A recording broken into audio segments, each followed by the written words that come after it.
मतलब आप thought disorder हो गया। And sometimes you have schizoaffective disorder, that means आपको थॉट डिसऑर्डर भी है और मूड डिसऑर्डर भी है। जरूरी नहीं आपको थॉट डिसऑर्डर है तो मूड भी मूड ऑफ कोर्स अफेक्ट होंगे। सपोज मुझे थॉट डिसऑर्डर है, मैं बोल रही हूँ नहीं ये कोई खड़ा है, आप अड़ गए हो, नहीं ये पंखा है, नहीं ये पंखा, तो मुझे गुस्सा तो चढ़ेगा ना, मेरी बात नहीं सुनी जा रही, मेरी बात, तो मेरा मूड अफेक्ट होएगा। सो ये सारी चीजें इंटर रिलेटेड हैं और ओवरलैपिंग है। तो इस सिचुएशन में हमें क्या करना चाहिए? जैसे मेरा बच्चा है, बार बार एक ही बात को रिपीट कर रहा है, अभी 1 वीक हो गया मेरा। हाँ माइक दे दो प्लीज पहले।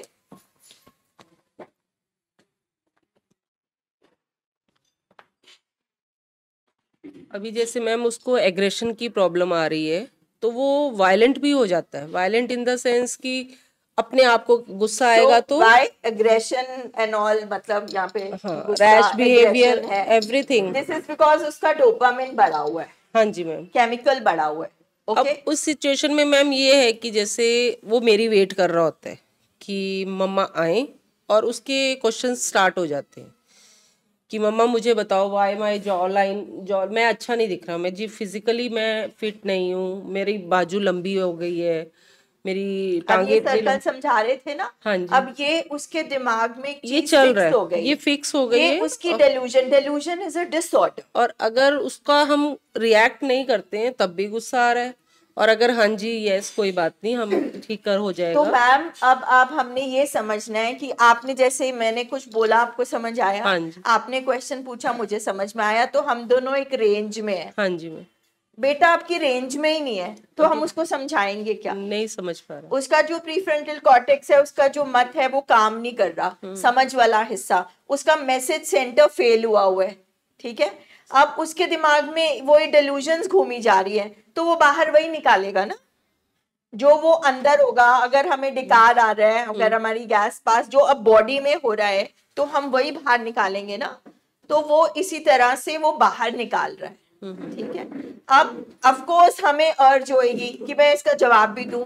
अच्छा, वो माना भी नहीं जाएगा, क्योंकि जो समझने वाला हिस्सा है वो काम नहीं कर रहा, वो नेगेटिव चीज उसमें से पकड़ लेगा। सो इस सिचुएशन में हमें मतलब कोशिश करनी है कि आर्गुमेंट तो हमने बिल्कुल नहीं करना। हमने बहुत मुश्किल है मगर रिएक्ट नहीं करना, हमें गुस्सा नहीं करना। हमें देखना है कि अगर उसको खतरा तो नहीं है ना, उसको किसी चीज से वो मार सकता है। So we just have to be careful and around the person, और वी आर जस्ट सिटिंग कि अच्छा ठीक है। जब वो अब स्पीड है ना गाड़ी की बहुत, अभी आप रोक नहीं सकते, तो निकालने दो, बस आसपास रहो या बैठ जाओ। अच्छा ठीक है, करते हैं। जैसे मान लो वो कुछ बोलता है कि मुझे अभी चाहिए, अच्छा बस मैं ये खत्म कर लूं, मैं बस अभी आके करती हूँ। मतलब हम स्ट्रेट अवे उसको नो नहीं बोल सकते, बिकॉज सडनली एक और थॉट आएगा और वो हमें अटैक कर देगा। So in that situation you can not say no, because हमारी रेंज में ही नहीं है। हम ना आर्ग्यू कर सकते, हम ना डिस्कस कर सकते। अब इस टाइम, अब that is why this is disorder ना। अब आप बोलो कि हार्ट अटैक आया हो, हम क्या करें? डॉक्टर बोला भाई हॉस्पिटल ले आओ। उस टाइम आप कुछ नहीं कर सकते। सो फर्स्ट एड की तरह हम इन चीजों का ध्यान रख सकते हैं। हम सिर्फ और सिर्फ ये कर सकते हैं कि हम जितनी जल्दी एक्सेप्ट कर लें और ट्रीटमेंट शुरू कर दें। ठीक है, और हम ऑनेस्ट हो, हमें पता हो, because when we sit here, specially जब लड़कियों की बात होती है या किसी की भी बात होती है वैसे, या बच्चों की बात होती है, तो हमें पता होना चाहिए कि सब्सटेंस तो नहीं अंदर जा रहा, कुछ भी, चाहे वो सिगरेट है, चाहे वो फूड का एडिक्शन है, चाहे वो मोबाइल का एडिक्शन है, कोई सब्सटेंस तो नहीं है ना। Because if it is there then it is a different game altogether. So हमें अगर ये चीजें लग रही हैं, ठीक है, और अगर हम घर में मैनेज नहीं कर पा रहे, तो definitely you have to get him admitted to hospital. क्योंकि अगर वो अपनी रेंज में नहीं है तो वो अपने आप को भी कुछ भी कर सकता है और किसी को भी कुछ कर सकता है, because we are sitting in the hospital which is treating brain, and if brain is not in order anything can happen. मतलब इसमें बहुत बड़ी चीज टेक पे लगी हुई है, दाव पे लगी हुई है। अब आप देखो ना एक पर्सन की 50 की गाड़ी थी, वो 200 पे चल रहा है, 100 पे चल रहा है, एक के बाद एक थॉट्स आ रहे हैं उसके, उसको कुछ पता नहीं चल रहा, ना उसको नींद आ रही है, चिड़चिड़ापन है, उसकी डोपामिन इतना बढ़ता जा रहा है, उसको कुछ नहीं पता क्या चल रहा है, उसको कुछ नहीं पता मैं फादर हूँ, मैं हस्बैंड हूँ, मैं बेटा हूँ, मेरे बच्चे हैं, कुछ नहीं है। उसकी ऑटोमेटिकली बॉडी में ये चीजें हो रही है और उसको पूरी करनी, मतलब एनिमल अंदर ग्रीडी हुआ है, उसको बस पूरा करना है। अच्छा, उसको ये भी पता लग रहा है कि मैं गलत कर रहा हूं, मगर उसके पास ब्रेक नहीं है। कुछ हद तक पेशेंट को काफी हद तक पता होता है मैं गलत कर रहा हूं, मगर उसके पास ब्रेक नहीं है। So he can not apply the brakes, he can not stop it. ठीक है, so that is so you can only अभी get him in counselling if he has started coming, है ना। तो धीरे धीरे अभी आपको 3-4 दिन ही हुए हैं। Yes ma'am, first second day today. हाँ, medicine has started, Yes. So 5-6 days में मेडिसिन का थोड़ा असर होने लगेगा। He will come for session. If he can come, it's okay.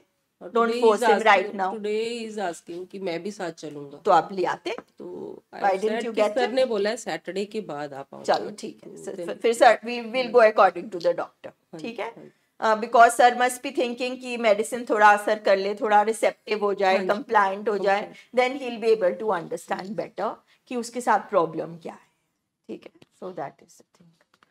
हाँ जी, सो थोड़ा बहुत आप समझ पाए? So this is what is happening. Yes, ma'am, actually. ठीक है, it is bipolar disorder. So हमें पता होना चाहिए कि बीमारी क्या है, बिकॉज अगर हमें पता ही नहीं कि हमारे पेशेंट को हार्ट की प्रॉब्लम है, माइग्रेन है, क्या चीज है, तो हम उसको हेल्प कैसे करेंगे? हम केयर गिवर्स हैं। अब कई सिचुएशन में आप पेशेंट को आप ना बोल सकते हो, कई सिचुएशन में नहीं बोल सकते। तो हमारा पेशेंट को क्या बीमारी है, वो किस स्टेज में है, उसका फर्स्ट मंथ ट्रीटमेंट का चल रहा है, उसको 1 साल हो गया है, 2 साल हो गया है, 5 महीने हुए हैं, अभी उसका क्या मेंटल स्टेटस है, we have to go according to that. So the right person will always be the counsellor और द डॉक्टर, ऑलवेज। बिकॉज हमने ये मानना है कि ये डिजीज है। अब डिजीज में हम कॉमन सेंस, हो सकता है आप अपनी इंटेंशन से कुछ अच्छा कर रहे हो और उसका नुकसान हो जाए।